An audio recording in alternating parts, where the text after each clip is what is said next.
Hi everyone. In this video, we will learn how to compare two columns in Excel for matches and differences using formulas.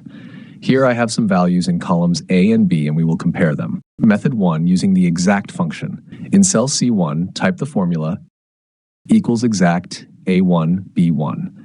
The exact function compares two text values and returns true if they are exactly the same and false if they are different.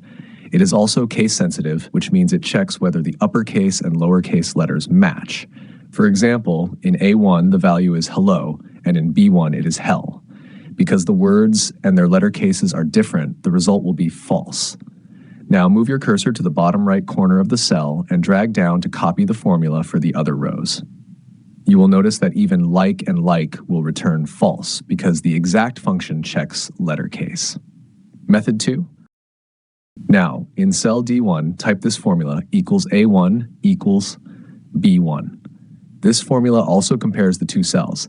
If the values match, Excel will return true, and if they are different, it will return false.